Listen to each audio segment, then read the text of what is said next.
Hey, Justin Popovich here with another PLR Q&A session.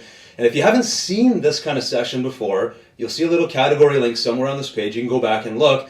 Basically what I'm doing is from time to time, and it's been a little overdue, so I wanted to get back on camera today, I'm taking a bunch of questions that were submitted from our customers about using PLR or just online business in general, and I'm going through the list and doing my best to give you an honest answer that I believe can at least help you. So again, if it comes to using PLR, these questions will help. But if it's a question that deals with just general online business, I think that will help as well. And I'm just going to give you as much as I can from my perspective to help out. And each question I pick, I've gone through the list, they're all very relevant. I think many people watching this will get some value from these. So for this video, I've got my laptop over to the side here. If you see me shifting back and forth or taking a pause, that's why. I want to make sure I stay on track. So from here I can actually see, I'm going to read you the question, then we'll go into my sort of 3 or 4 part answer. So the question is, as a newbie, how do I find someone to do techie stuff for me, such as getting the PLR reports or books, etc., up on my blog as special offers or for sale? How do you know who can do what you need when you're not even sure yourself? And then it goes on later, it says, is Fiverr the only option, or could I get a VA, virtual assistant? Where would I look for the VA? What's a good rate for a limited budget newbie to pay for a VA, and so on. There's actually more to the question than that. But I actually wanted to stop there because I wanted to get to the sort of the root of this discussion, the main point of all of this. But even before I give my answer, I want to say that the answer I'm giving right now is geared towards the person who asked, right? If you remember, the person asking the question is saying, I'm a newbie, basically I'm starting out as an entrepreneur, and the way I'm giving this answer right now is speaking to that person. So if the person that asked me was a more experienced business person with a well-defined business, good cash flow, predictable revenue, and maybe some money to spend, the answer I would give would probably be a little bit different than the way I'm going to be answering this right now. So I just wanted to kind of set the stage there. But I also think that, again, it doesn't matter who you are. Hopefully you get some value from this. So the main question I want to just reiterate, the one piece that I really wanted to focus in on here is, how do you know who can do what for you and what you need even when you're not sure yourself? And the answer is, you don't. You have absolutely no idea who can do what for you if you don't know yourself. And that's sort of the crux of this whole question, is you need to figure that out. It's good to outsource, and you're going to want to find people to delegate work to so that you can build your business. But until you know what you are doing and what your processes and systems are going to be looking like, at least in the beginning phases, then it would be a very irresponsible move to go and hire somebody to do it for you, because they're looking at it from an outsider's perspective. They don't care as much about your business as you do. And for any things like that, for the context of this question where we're talking about getting a book up for sale or a product up for sale on a blog or a website, these are skills you're going to have to learn eventually. You can't escape this. If you're running an online business, you're going to want at least to understand what are the technical components that go into doing that, and be able to do it yourself. Even if you're not the one actually doing it all the time, this is a skill you need to learn. If you're going into the online business world, at least in my world, my perspective, you got to learn this. Later on, you can go into the mindset of delegating. But you don't want to outsource it until you yourself understand what it is. And I have sort of a 3-part recommendation per se in terms of how do you know when to delegate. So the first step is learn how to do it yourself. And for this question, I actually have a few very tangible, actionable things that I'm going to suggest that you do if you want to have things up and running on your website. I'll actually give you like a bunch of things you could go ahead and do today. But you want to make sure that you can do those things yourself. Then you want to make sure you can do them enough times that you can actually solve problems. So in the example of getting a book up or a product up on a website for sale, that's okay to do it the first time. But what happens when somebody tries to buy and then they try to get to your download page and they can't find the product? Or something happens during the transaction and the customer doesn't get billed properly, or who knows? There's a million things that could go wrong.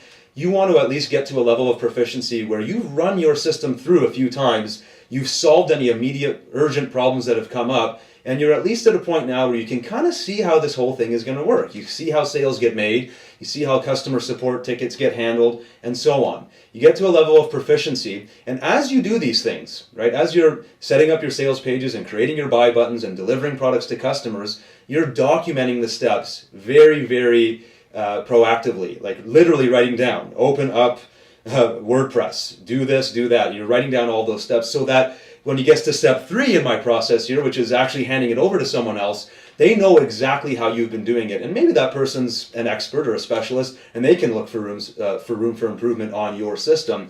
But again, you're the person that has actually created what they need to do. And the reason you've created is because you've learned. You've taken some time to learn what is required to get these products up and running and to bring you money into your company. It's your job to figure out how to do that. So that's sort of my recommendation in terms of hiring. Learn how to do it, get proficient at it so you can solve problems, document it well, and then find someone to do it for you once you have it at that level. Now, going back to the question itself, tangible, specific, actionable things. If you're looking to hire a techie person to get a PLR book, maybe do some customization, turn it into some brand new product from you and to your audience, and put it up on a website for sale, there are some specific things you can do. And I've got, on my sheet here, I've got basically 4. The first one is building, editing, formatting, packaging, whatever you want to call it, the product to a server. So in this particular case, the person's starting with a PLR, maybe it's an ebook that you bought. So it's a PLR ebook. You're going to need to do some customizations. Maybe the ebook is on how to use Facebook, but your audience is massage therapists. You're going to talk to customize this book so that a massage therapist reading this book can learn the basics of using Facebook. Okay, you need to learn how to do that customization. You need to learn how to zip that up into a zip file. You have to learn how to find a server to host that zip file so that when someone does buy it, they can actually download it from somewhere. You need to learn the process of uploading that file and so on. So that's the basic, sort of the first step. Let's call it packaging and producing. The second step, writing sales copy to explain the offer. Now in this case, it may have been a PLR product where a sales page was already included. And so in a lot of the cases, you might just want to look at the pre-made sales copy and just tweak it. Again, it's probably going to be templated. And if you're doing a massage therapist type of spin on it, obviously you want the sales copy to talk to massage therapists, maybe some of their frustrations and so on. How do you learn how to do sales copy? Well, you go out and try. You can buy an info product that teaches you how to do sales copy. You can go do some Google searches for free tips. At the end of the day, you just have to figure it out. Learn the basics of writing sales copy. That's the second piece. You've written a hopefully semi-persuasive sales pitch to someone to buy this product that you created in step 1. So we have step 1 of creating the product, step 2 writing the sales copy, step 3 is then creating and uploading the sales pages and download pages. So if it's a PLR product, the sales page itself might already exist in HTML format, and you're just going to be customizing that HTML and uploading it. That could be like as simple as a 10-minute process. Or you might want to get a little bit more involved and write your own custom interface, a nice sales page that has your company branding and so on. And in those cases, that's where you might want to get into WordPress. And learning WordPress and how to do, let's say, something like Optimize Press as a nice sales page theme, that could take some time to learn. But again, not all that much time. It could be something that you spend a few days learning, get the basics down once so that you at least have it. It's a skill set that you own. You can do it over and over again in the future. But now, whether it's the HTML route or the WordPress route, you can create a sales page. If you want to do a one-time offer or some kind of upsell, you now have the skills to do that. And, of course, the download pages that accompany that sale, right? So somebody buys your Facebook for Massage Therapy ebook. Where do they go after the transaction takes place? You need some kind of URL or some place to send them. I mean, you could technically send them just a zip file. Ideally, I would suggest you create a download page so you can have a nice maybe thank you video like this that you embed on the page, have some upsell items or reminders of other things that they might want to buy from you or some future stuff that you have in the works. All that works really well. So that's sort of another skill that you would need to learn. Wouldn't take all that long. When you talk about WordPress pages, they're not that hard to do. Or if you're using PLR, maybe the PLR product that you bought already has a front-end sales page and a download page. It's just a matter of you customizing it. So that's the third skill. And then the fourth skill would be creating a buy button. Now that's not all that hard to do. If you have a PayPal account, you can go into PayPal and they can issue you a buy button. And you just set the price, and then you stick that little chunk of code into your HTML sales page, and there you see a buy button ready to go. Or you could get a little bit more fancy with it and use a system that I use quite often, like JVZoo, that not only creates your buy buttons for you, but actually allows you to create a product entry in their system where affiliates can actually then see that, hey, this is a product for sale, it's from so-and-so vendor, and they've got X number of sales, and it pays a certain commission. It can actually help you take care of some of your affiliate tracking as well. But I would say that's more of a secondary advanced skill. Just those 4 skills I mentioned in terms of creating the product, and I look over here to remind myself, creating and packaging the product and getting it up on a server, writing the sales copy so people know what you're selling, creating and uploading the sales pages so people can see what you're offering, and then the 4th piece here, which is creating the buy button. You learn those 4 skills, and you document exactly what you do each and every time you have a new product for sale. Write that in very modular, like almost linear format, using a spreadsheet or anything else. Now you're in a position where you can actually start looking at VAs or outsourcers or people that can come in and do this for you. And if you do it at this level where you're literally writing down step by step, you actually know how much time it takes you. You know that it takes you an afternoon or a whole weekend to get one of these, sales pitches up and running.